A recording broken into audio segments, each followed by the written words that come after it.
Hello, I'm John Schneider, and the book I want to talk about today is The Catcher in the Rye by J.D. Salinger. Now, since its publication in 1951, this book has had a long history of banishment and censorship. In fact, in 1960, a teacher in Tulsa, Oklahoma was fired simply for assigning this book to her 11th grade English class.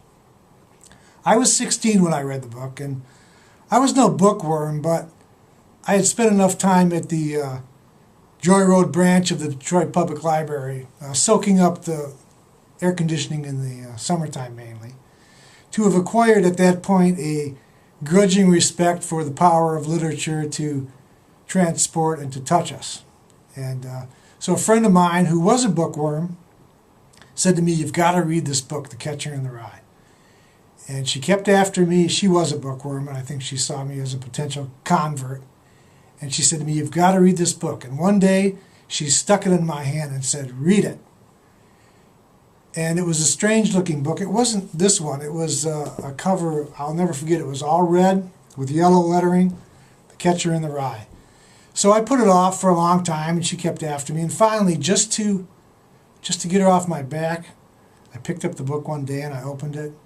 And I started reading, and it said, "If you really want to hear about it, the first thing you'll probably want to know is where I was born and what my lousy childhood was like, and what my parents were occupied at all with before I was born, and all that David Copperfield kind of crap. But to be honest, I really don't feel like going into it if you want to know the truth." Words to that effect. And I thought, pow! Who is this guy, and who told him he could write a book like this? It sounded nothing like the Charles Dickens guy, or the Scarlet Letter guy, or the Huckleberry Finn guy. I mean, this sounded like, a somewhat more articulate version of myself.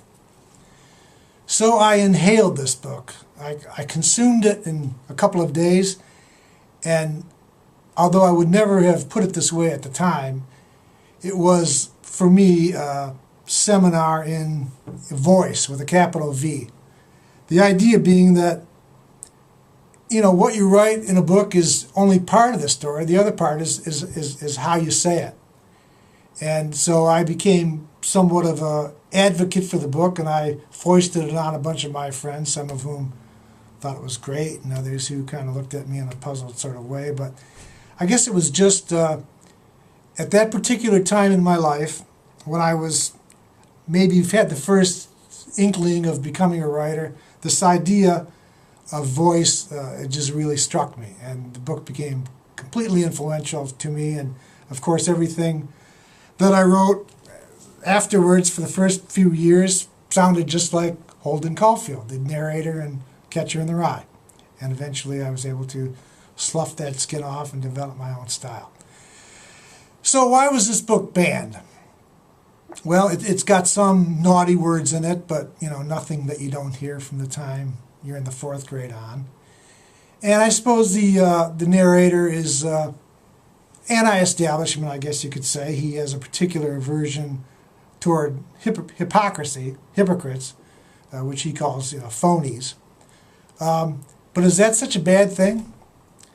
So maybe I think the publicity about the censorship and banishment of this book maybe intrigued enough people to read it. So maybe in the end, the fact that, as Holden might say, some people had 2 hemorrhages apiece about this book might have actually caused more people to read it.